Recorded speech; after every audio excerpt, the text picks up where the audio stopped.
26 अक्टूबर 2020 प्रातः मुरली। ओम शांति। बाप दादा मधुबन। बाबा ने कहा, मीठे बच्चे, श्रीमत पर भारत को स्वर्ग बनाने की सेवा करनी है। पहले स्वयं निर्विकारी बनना है, फिर दूसरों को कहना है। प्रश्न, तुम महावीर बच्चों को किस बात की परवाह नहीं करनी है? सिर्फ कौन सी चेकिंग करते स्वयं को संभालना है? उत्तर, अगर कोई पवित्र बनने में विघ्न डालता है तो तुम्हें उसकी परवाह नहीं करनी है।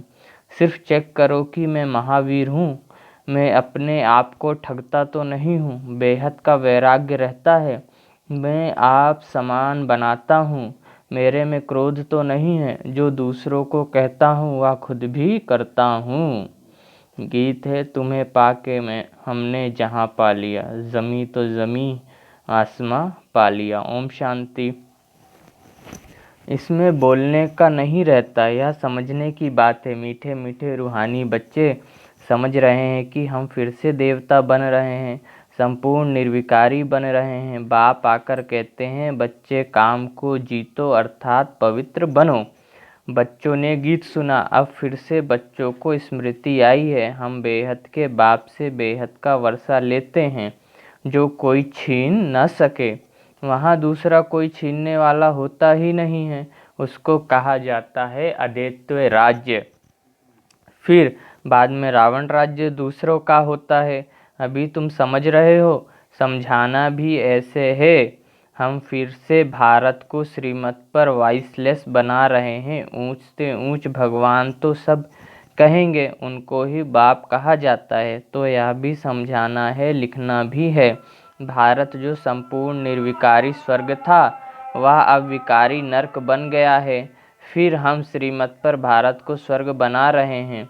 बाप जो बताते हैं उसको नोट कर फिर उस पर विचार सागर मंथन कर लिखने में मदद करनी चाहिए। ऐसा क्या क्या लिखे जो मनुष्य समझे भारत बरोबर स्वर्ग था, रावण का राज्य था नहीं। बच्चों को बुद्धि में है, अभी हम भारतवासियों को बाप वाइसलेस बना रहे हैं। पहले अपने को देखना है, हम निर्विकारी बने हैं। ईश्वर को मैं ठगता तो नहीं हूँ, ऐसे नहीं कि ईश्वर हमको देखता थोड़े ही है। तुम्हारे मुख से यह अक्षर निकल ना सके। तुम जानते हो, पवित्र बनाने वाला पतित पावन एक ही बाप है। भारत वाइसलेस था तो स्वर्ग था। यह देवताएं संपूर्ण निर्विकारी है ना, यथा राजा रानी तथा प्रजा होगी, तब तो सारे भारत को स्वर्ग कहा जाता है। अभी नर्क है। यह 84 जन्मों की सीढ़ी बहुत अच्छी है। कोई अच्छा हो तो उनको सौगात भी दे सकते हैं। बड़े बड़े आदमियों को बड़ी सौगात मिलती है ना, तो तुम भी जो आते हो उनको समझाकर ऐसी ऐसी सौगात दे सकते हो। चीज़ हमेशा देने के लिए तैयार रहती है। तुम्हारे पास भी नॉलेज तैयार रहनी चाहिए। सीढ़ी में पूरा ज्ञान है। हमने कैसे 84 जन्म लिए हैं, यह याद रहना चाहिए। यह समझ की बात है ना। जरूर जो पहले आए हैं उन्होंने ही 84 जन्म लिए हैं। बाप 84 जन्म बताकर फिर कहते हैं, इनके बहुत जन्मों के अंत में साधारण तन में प्रवेश करता हूँ, फिर इनका नाम रखता हूँ ब्रह्मा। इन द्वारा ब्राह्मण रचता हूँ, नहीं तो ब्राह्मण कहाँ से लाऊं। ब्रह्मा का भी बाप कभी सुना है क्या? जरूर भगवान ही कहेंगे। ब्रह्मा और विष्णु को दिखाते हैं सूक्ष्म वतन में। बाप तो कहते हैं, मैं इनके 84 जन्मों के अंत में प्रवेश करता हूँ। एडॉप्ट किया जाता है तो नाम बदली किया जाता है, संन्यास भी कराया जाता है। सन्यासी भी जब संन्यास करते हैं तो फौरन भूल नहीं जाते हैं, याद जरूर रहती है। किसकी याद रहती है? घर बार की। तुमको भी याद रहेगी, परंतु तुमको उनके लिए वैराग्य है, क्योंकि तुम जानते हो यह सब कब्र दाखिल होने हैं। इसलिए हम उनको याद क्यों करें? ज्ञान से सब कुछ समझाना है, अच्छी रीति। वह भी ज्ञान से ही घर बार छोड़ते हैं। उनसे पूछा जाए घर बार कैसे छोड़ा तो बताते नहीं। फिर उनको युक्ति से कहा जाता है, आपको कैसे वैराग्य आया, हमको सुनाओ तो हम भी ऐसा करें। तुम टेम्पटेशन देते हो कि पवित्र बनो, बाकी तुमको याद सब है।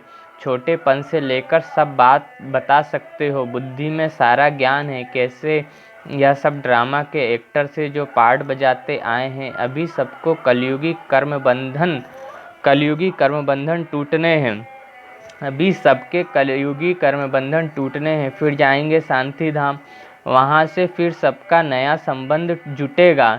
समझाने की पॉइंट भी बाबा अच्छी अच्छी देते रहते हैं। यही भारतवासी आदि सनातन देवी देवता धर्म वाले थे तो वाइसलेस थे, फिर 84 जन्म के बाद विशेष बने।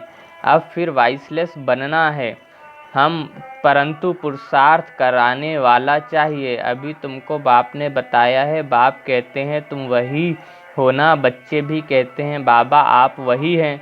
बाप कहते हैं कल्प पहले भी तुमको पढ़ाकर राज्य भाग दिया था, कल्प कल्प ऐसे करते रहेंगे। ड्रामा में जो कुछ हुआ, विघ्न पड़े फिर भी पड़ेंगे। जीवन में क्या क्या होती है याद तो रहता है ना। इनको तो सब याद है, बतलाते भी हैं। गावड़े का छोड़ा था और बैकुंठ का मालिक बना। बैकुंठ में गावड़ा कैसे होगा या तुम अभी जानते हो। इस समय तुम्हारे लिए यह पुरानी दुनिया गावड़ा है ना, कहाँ वैकुंठ कहाँ यह नर्क। गावड़े का छोड़ा कृष्ण को बोलते हैं ना ग्वाले का बच्चा है, तो सतयुग में तो बनेगा नहीं। ग्वाले का बच्चा बने तो राजा कैसे बने।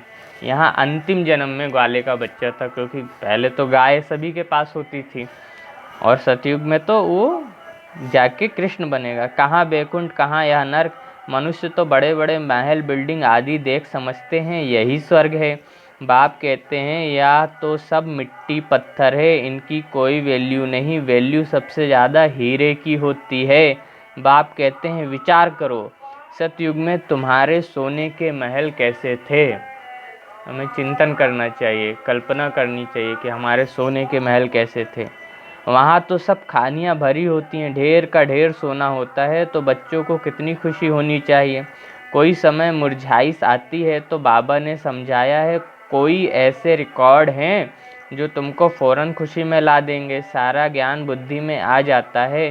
समझते हो बाबा हमको विश्व का मालिक बनाते हैं, वह कभी कोई छीन न सके। आधा कल्प के लिए हम सुखधाम का मालिक बनते हैं।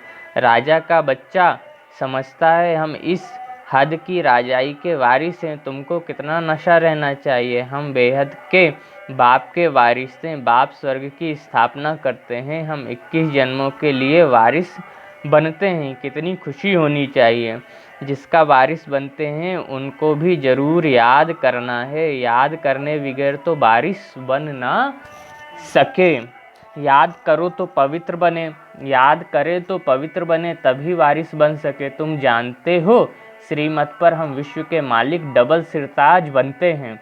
जन्म बाई जन्म हम राजाई करेंगे। मनुष्यों का भक्ति मार्ग में होता है विनाशी दान पुण्य, तुम्हारा है अविनाशी ज्ञान धन। तुमको कितनी बड़ी लॉटरी मिलती है, कर्मों अनुसार फल मिलता है ना। कोई बड़े राजा का बच्चा बनता है तो बड़ी हद की लॉटरी कहेंगे। सिंगल ताज वाले सारे विश्व के मालिक तो बन ना सके। सिंगल ताज सिर्फ मुकुट हो, डबल ताज मतलब पवित्रता का भी, जो पीछे लाइट दिखाते हैं। सिंगल ताज वाले सारे विश्व के मालिक तो बन ना सके, डबल ताज वाले विश्व के मालिक तुम बनते हो। उस समय दूसरी कोई राजाई है ही नहीं, फिर दूसरे धर्म बाद में आते हैं। वह जब तक वृद्धि को पाएं तो पहले वाले राजाएं विकारी बनने के कारण मतभेद में टुकड़े टुकड़े अलग कर देते हैं। पहले तो सारे विश्व पर एक ही राज्य था। वहाँ ऐसे नहीं कहेंगे यह अगले जन्म के कर्मों का फल है। अभी बाप तुम बच्चों को श्रेष्ठ कर्म सिखला रहे हैं। जैसा जैसा जो कर्म करेगा, सर्विस करेगा, तो उसका रिटर्न भी ऐसा मिलेगा। अच्छा कर्म ही करना है। कोई कर्म करते हैं समझ नहीं सकते हैं तो उसके लिए श्रीमत लेनी है। घड़ी घड़ी पूछना चाहिए पत्र में। भगवान से हमें कोई काम करना है तो पूछें, अगर हमें समझ में नहीं आ रहा कैसे करना है। अभी प्राइम मिनिस्टर है, तुम समझते हो कितनी पोस्ट आती होगी, परंतु वह कोई अकेले नहीं पढ़ते हैं। उनके आगे बहुत पोट्री होते हैं। वह सारी पोस्ट देखते हैं, जो बिल्कुल मुख्य होगी पास करके तब प्राइम मिनिस्टर के टेबल पर रखेंगे। यहाँ भी ऐसे होता है, मुख्य पत्रों का तो फ़ौरन रिस्पॉन्स दे देते हैं, बाकी के लिए याद प्यार लिख देते हैं। एक एक को अलग बैठ पत्र लिखें, यह तो हो ना सके, बड़ा मुश्किल है। बच्चों को कितनी खुशी होती है, ओहो आज बेहद के बाप की चिट्ठी आई है। शिव बाबा ब्रह्मा द्वारा रिस्पॉन्ड करते हैं, बच्चों को बड़ी खुशी होती है। सबसे जास्ती गदगद होती हैं बांधेलियाँ, ओहो हम बंधन में हैं। बेहद का बाप हमको कैसे चिट्ठी लिखते हैं, नैनों पर रखती हैं। अज्ञान काल में भी पति को परमात्मा समझने वालों को पति की चिट्ठी आती होगी तो उनको चुम्बन करेंगी। तुम्हारे में भी बाप दादा का पत्र देखकर कई बच्चों के एकदम रोमांच खड़े हो जाते हैं, प्रेम के आंसू आ जाते हैं। चुम्बन करेंगी, आँखों पर रखेंगी, बहुत प्रेम से पत्र पढ़ती हैं। बांधेलिया कोई कम है क्या? कई बच्चों पर माया जीत पा लेती है। कोई तो समझते हैं हमको तो पवित्र जरूर बनना है। भारत वाइसलेस था ना, अब विषय से अभी जो वाइसलेस बनने होंगे वही पुरुषार्थ करेंगे कल्प पहले मिस्र।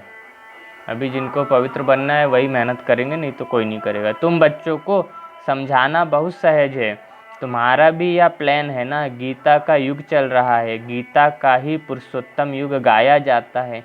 तुम लिखो भी ऐसे, गीता का यह पुरुषोत्तम युग है, जबकि पुरानी दुनिया बदल नहीं होती है। तुम्हारी बुद्धि में है बेहद का बाप जो हमारा टीचर भी है, उनसे हम राजयोग सीख रहे हैं। अच्छी रीति पढ़ेंगे तो डबल सिरताज बनेंगे। कितना बड़ा स्कूल है, राजाई स्थापन होती है, प्रजा भी जरूर अनेक प्रकार की होंगी, राजाई वृद्धि को पाती रहेगी। कम ज्ञान उठाने वाले पीछे आएंगे, जैसा जो पुरुषार्थ करेगा वह पहले आते रहेंगे। यह सब बना बनाया खेल है, यह ड्रामा का चक्र रिपीट होता है ना। अभी तुम बाप से वर्षा ले रहे हो, बाप कहते हैं पवित्र बनो, इसमें कोई विघ्न डालना है तो परवाह नहीं करनी चाहिए। इसमें कोई विघ्न डालता है तो परवाह नहीं करनी चाहिए हमारी पवित्र बनने में।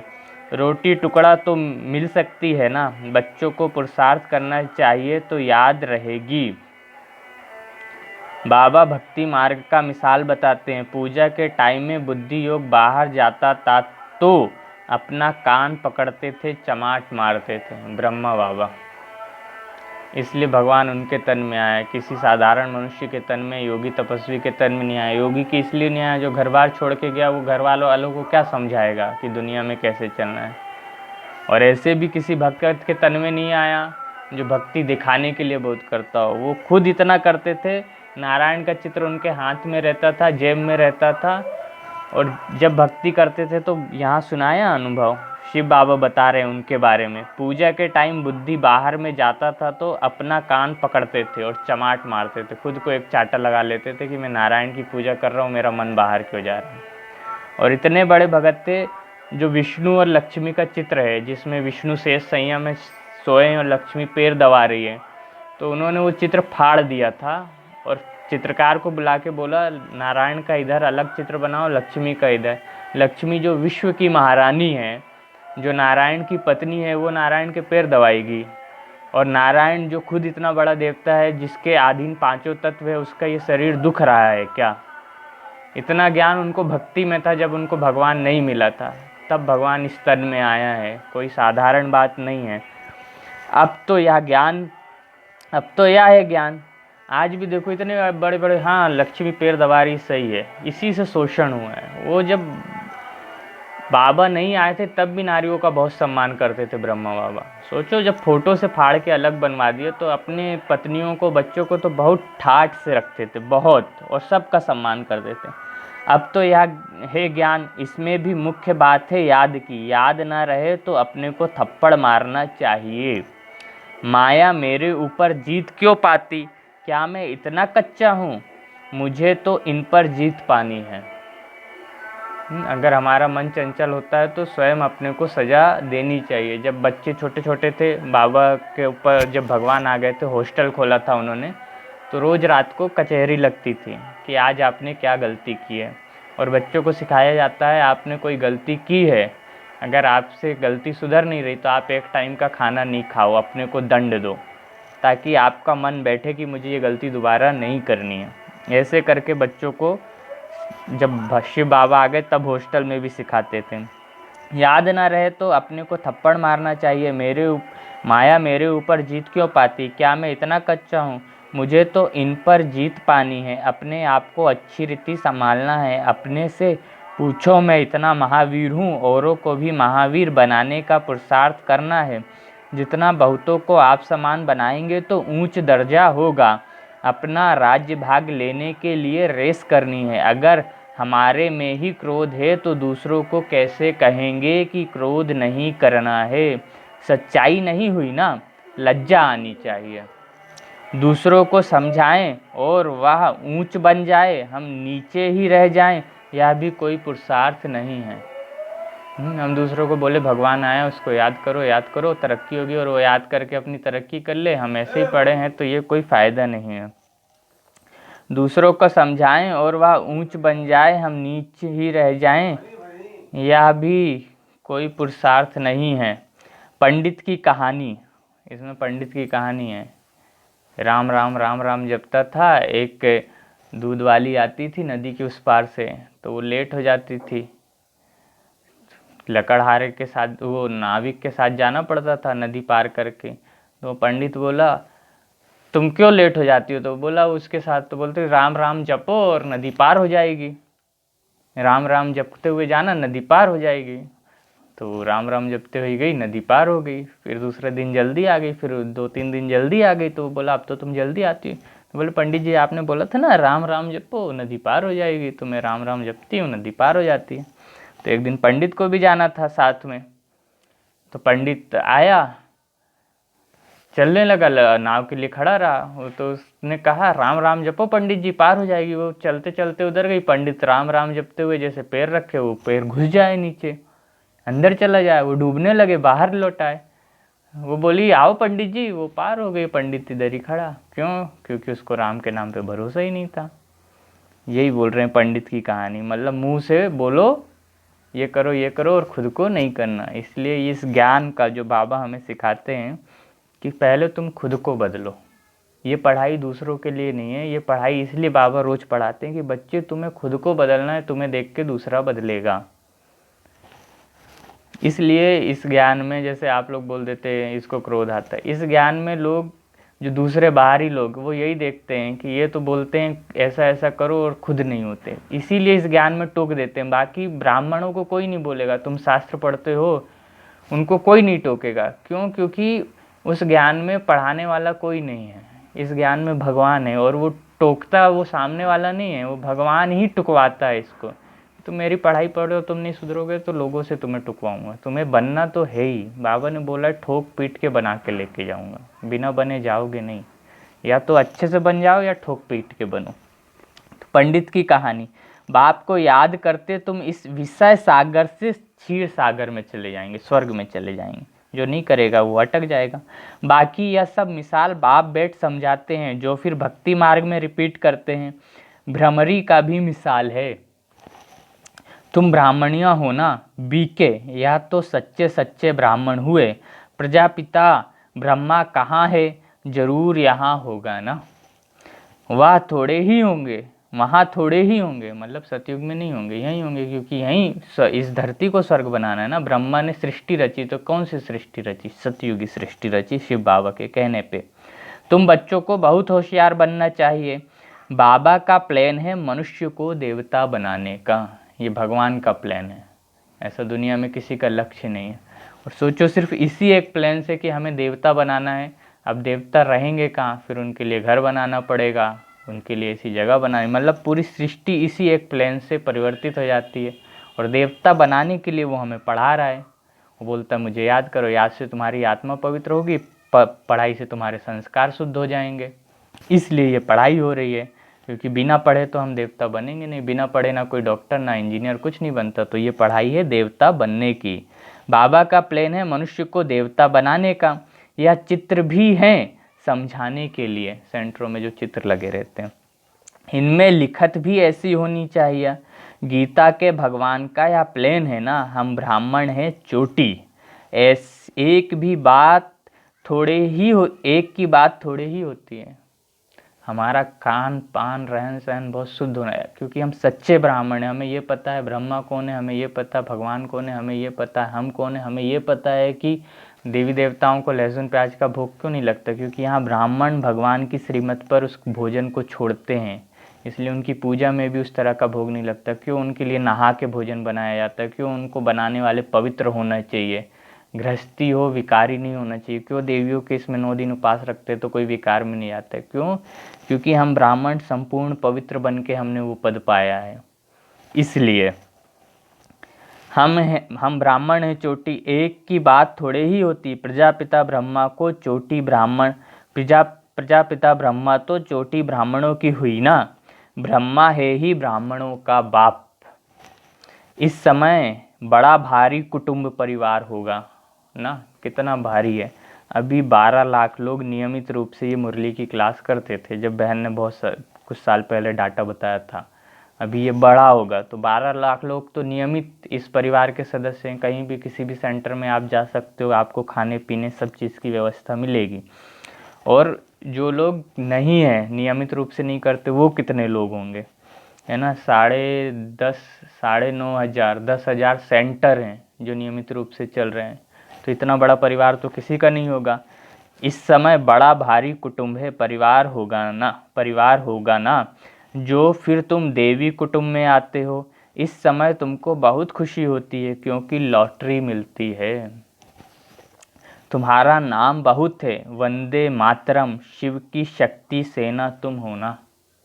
भगवान जब आए थे माताओं को बोला वंदे मातरम, तुम्हारी ही मैं वंदना करता हूँ और तुम्हारे ही सर पे कलश रख रहा हूँ इस भारत को स्वर्ग बनाने। क्यों?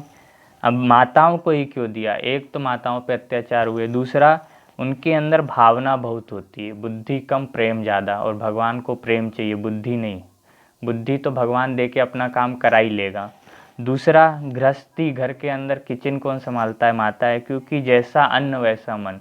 तो अगर माताएं योगी तपस्वी होकर भोजन बनाएंगी तो उनका परिवार अच्छा होगा, तो भगवान का काम जल्दी आसान हो जाएगा। एक माता 10 लोगों को भोजन खिलाती है तो 10 लोग भगवान के ज्ञान में आ जाएंगे। इसलिए माताओं को ऐसे ही कलश नहीं रखा है, क्योंकि भगवान तो आत्मा देखता है, फिर शरीर देख के क्यों रखा उसने कलश? इसलिए कि इस शरीर में, इस रोल में कौन सूट करता है, कौन ज़्यादा आगे जाएगा, किसके अंदर भावना। इस शरीर का भी है तो हम आत्मा ही, लेकिन ये जो शरीर मिला है इसमें जो केमिकल रिलीज होता है, जिस हिसाब से ये काम करता है, उसकी भावना और नर और नारी की भावना का अंतर होता है। इसलिए वंदे मातरम, शिव की शक्ति सेना तुम हो ना।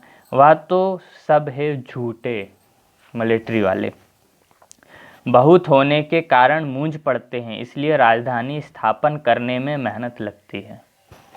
बाप कहते हैं यह ड्रामा बना हुआ है, ये चक्र, इसमें मेरा भी पार्ट है। मैं हूँ सर्वशक्तिमान भगवान। मेरे को याद करने से तुम पवित्र बन जाते हो।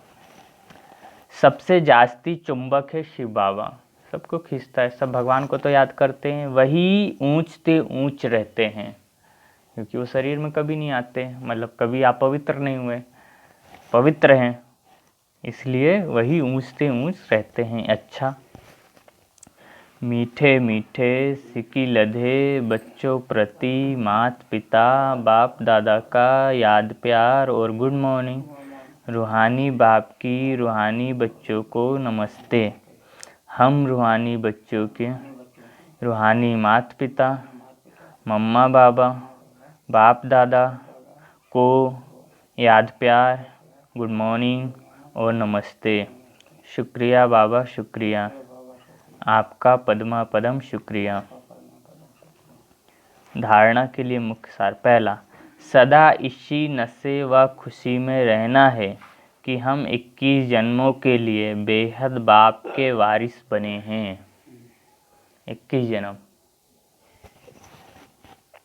सतयुग में वही आत्मा आएगी पहले जन्म से, जब नारायण कृष्ण की शादी होगी और राधे की शादी होगी और वो लक्ष्मी नारायण बनेंगे। उस दिन पहला दिन होगा सतयुग में। तो सतयुग में जो 9 लाख जनसंख्या वो आत्मा है जो भगवान का बनने के बाद विकार में कभी नहीं गई।